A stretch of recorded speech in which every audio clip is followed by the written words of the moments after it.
The travelers of difficult paths, travelers of difficult paths, travelers of difficult paths, travelers of difficult paths, travelers of difficult paths. Alhamdulillah Rabbil Alameen, wassalatu wassalamu ala Sayyidil Mursaleen, amma ba'd, fa'udhu billahi minash shaitanir rajim, bismillahir rahmanir rahim. As-salatu wassalamu alayka ya Rasulallah wa ala alika wa ashabika ya Habiballah. As-salatu wassalamu alayka ya Nabiyallah wa ala alika wa ashabika ya Nurallah. Welcome, dear viewers, to another episode of our program titled Travelers of Difficult Paths. Now, before we begin the episode, let us hear an excellence of reciting Salat ala Nabi Durood Sharif. There was a person in the previous ummahs who was very sinful, to the extent that when he passed away, the people threw his body on a heap of dirt, did not even perform his funeral rites.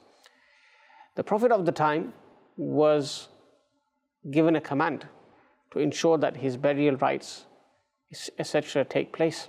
And this Prophet of Allah asked in the court of Allah Azza wa Jal that, "Oh Allah, the people say he was a grave sinner, transgressor, they've disrespected his body. What has led to this honor for the individual, that I am being asked to lead his funeral prayer, to give him a burial, etc.?"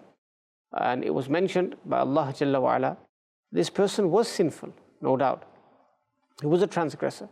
But he had one quality in him, and that was that whenever he saw the name of Sayyidina Muhammad sallallahu alaihi wasallam in the scripture, in the Torah Sharif, he would kiss the name and he would respect and honor that name as well. Due to this act of his, I have forgiven his sins. SubhanAllah, what do we learn, dear viewers? That a person from the previous ummah showed great reverence and respect towards our Prophet sallallahu alaihi wasallam, and he wasn't deprived. He was forgiven despite being a grave sinner. What about us as ummatis? If we show respect to the name of the Prophet alayhi salam, and we follow the Prophet alayhi salam, who is our ideal, our role model, then imagine the blessings that we will receive. Sallu ala al-Habib sallallahu ta'ala ala Muhammad sallallahu alayhi wa sallam. Viewers of Madani Channel, when we look at insan, we look at a human being. Now, we generally see that all human beings are in search of ease, in search of blessings, in search of well-being, in search of wealth, etc. And they make great efforts to try and achieve this. They try to obtain happiness. But the mu'amala, the matter of the salihin, the righteous, is completely different. They are content with the will of Allah subhanahu wa ta'ala, regardless of what state they are in. Whether they have countless bounties or they face tribulation, they are happy. Because when they ponder and they reflect and they come to the realization that this world is fleeting, it will go one day, it will perish, and the hereafter will remain, meaning Jannah is forever, then they begin to think, so what if we don't have all of these dunyavi luxuries? So what? They are to depart anyway. They're not going to last forever anyway. But in Jannah, the blessings will remain forever. We're told in a hadith regarding Jannah that so many blessings will be found therein, ma la aynun ra'at, which no eye has ever seen. Allah has prepared for the believers those things which we've never heard of. Wala udhunun sami'at. We can't even comprehend. The thoughts of those blessings don't even enter our hearts. Such great blessings. So this is the way of the salihin. They stay firm on their faith. They accept what may be, and they are content with the will of Allah. Let me take you back to the past, and specifically the land of Egypt, Misr. There was a woman, a very pious woman. Her title was al-Masakin. She would help the poor. She was wealthy. There was no lack of provisions, sustenance. She had honor, fame, renown, servants at every beck and call. And normally when these things come into the life of someone, they become arrogant. A person becomes full of pride. Look how wealthy I am, look how rich I am. But this woman, she did not waver at all. She remained humble. She remained a humble slave of Allah subhanahu wa ta'ala. Now she was married to the king of Egypt, whose name was Walid bin Mus'ab. You might not have heard the name before. And you may know this person by his actual title. He was the king of Egypt, and he was known as Fir'aun. Now, she was the wife of Fir'aun, this humble woman, Ummul Masakin. And her name was Sayyidatuna Asiya radiyallahu anha. She was completely different to her husband. You've heard her beautiful traits, qualities, characteristics. He, on the other hand, was very arrogant, full of pride. He would look at others as inferior. In fact, he thought the whole of the people, he thought that the entirety of the people were slaves. He didn't fulfill their rights, etc. Now, after some time, what happened? Allah Ta'ala sent two men of truth. They were to come to that region and remove the ill beliefs that had crept in. And Fir'aun himself had declared himself as God. Ma'adallah. Na'udhu billah min dhalik. He used to make people embrace faith in him.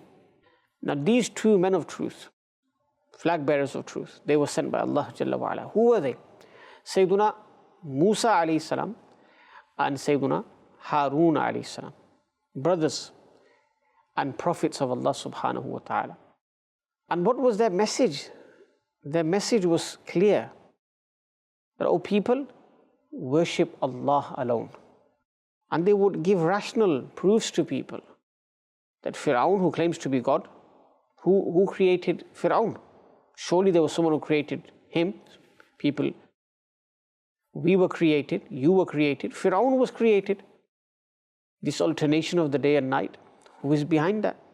Who is the power behind that? The food that we receive, the sustenance, the rain, the stars, the moon, the creation that you see, who is behind this? Who is the creator? It's none other than Allah. Who disposes the affairs of the universe? Allah. Who is the king of all? Allah. Sayyidina Musa alayhi salam, Sayyidina Harun alayhi salam, both continued spreading the call towards Tawheed, the oneness of Allah Azza wa Jal. And eventually this led them to Misr, Egypt, and in particular a festival of the people of the time. They refer to as Yawmuz Zina.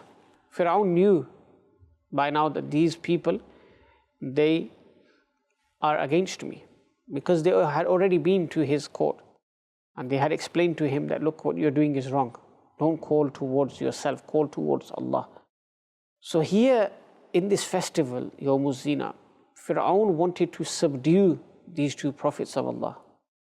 He wanted to overpower them. He wanted to show their incapability. So what he did was he called many of his sorcerers, magicians.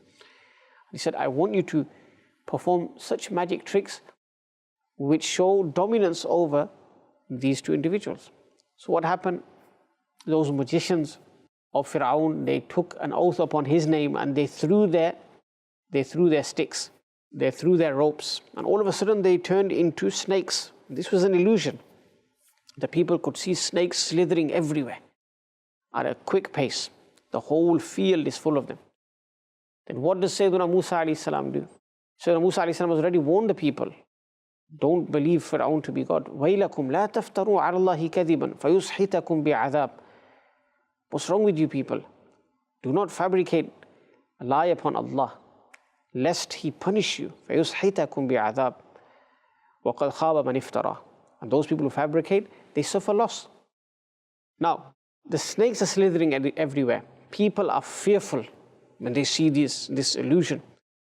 But that's when Sayyidina Musa alayhi salam throws his staff. When he throws his staff turned into a gigantic serpent. And it niggled and consumed and ate all of the rest. Now these magicians, sorcerers, they realized straight away that this is not magic, this is the Prophet of Allah who has just shown a miracle. So they believed in him. What did they say? آمَنَّا بِرَبِّ الْعَالَمِينَ رَبِّ مُوسَى وَهَارُونَ. We believe in the Lord of all the worlds, the Lord of Musa and Harun. Now the people who were witnessing this, they realized that Sayyidina Musa alayhi salam is the Prophet of Allah. They embraced faith in him. The sorcerers embraced faith as well. And from amongst the people of Bani Israel, even the wife of Fir'aun, Sayyidatuna Asiya radiyallahu anha, she embraced faith as well. But she didn't make it manifest then, but she did embrace faith. Now, sometime after an incident occurred, the woman who would comb the hair of the daughter of Fir'aun was referred to as Mashitah. She would comb the hair of the daughter of Fir'aun. She had accepted Islam, but people were not aware of her faith. She had hid it. Now, one day she was combing the hair of the daughter of Fir'aun, when, as Muslims do, Muslims have a practice of taking things with the right hand, giving things with the right hand, and when doing activities, saying Bismillah, starting with the name of Allah. Many people still have this blessed habit today as well. If they're going to make some tea or to make some dish at home, each stage they'll recite Bismillah continuously. Even if they open the door, Bismillah. It's a beautiful habit to have. Start everything with the name of Allah subhanahu wa ta'ala, all permissible needs. Now, when she came to take the comb with her right hand, she said Bismillah. So it's mentioned that the comb had fallen on the floor. She came to pick it up and she said Bismillah. The daughter of Fir'aun heard this. She said, this Allah who you are mentioning, whose name you are mentioning, is that Fir'aun, my father? She said, no, other than him. She said, I'm referring to Allah who is my Lord, your Lord, and the Lord of all of creation. The daughter of Fir'aun said, is there a God besides my father? She had been brainwashed, of course, like the rest. And this is when the Mashita, the woman who would comb the hair, she said, there's only one Lord worthy of worship, and that is Allah. He created the entire universes. He also created your father. So what happened? Fir'aun's daughter informed him that the woman who combs my hair, she's a Muslim as well. She secretly embraced faith as well. This is what happened. She was picking up the comb, she said Bismillah, and then she explained that Allah is the only one worthy of worship. She doesn't worship you, she doesn't embrace faith in you. And she doesn't consider you a God. She considers Allah as the only God. So she was summoned to the court of Fir'aun. And Fir'aun said to her, do you have a Lord other than me? She said yes. And she was not fearful at all. Rabbi wa Rabbuk Allah. This was her reply. My Lord and your Lord. That's who I believe in. Now when Fir'aun saw this, that she wasn't hesitant, she was fearless, he asked for a cauldron, a big pot or vessel to be brought, filled it with oil, boiled it, have boiling oil right before her. He called her kids, her children, one by one. Her children were placed in the fire. Now imagine, dear viewers, right before your eyes, your children, you have sacrificed everything for. A woman's given birth to them, brought them up, nurtured them, basically lived for them. One by one, those children are being placed into that cauldron of boiling oil. A smallest child is brought. Now a parent loves all the children, but the smallest, you have more affection for the smallest because it's the weakest child as well. The smallest child is brought. And this child, mind you, is still suckling. It's an infant, very small. Now when that child was about to be placed into the cauldron, she became a bit fearful. It's natural. At that time, Allah Ta'ala gave this child the power to speak. The qudra of Allah became manifest. And that child said, Ya Ummah, iqtahimi, fa inna adhab ad-dunya ahwanu min adhab al-akhirah.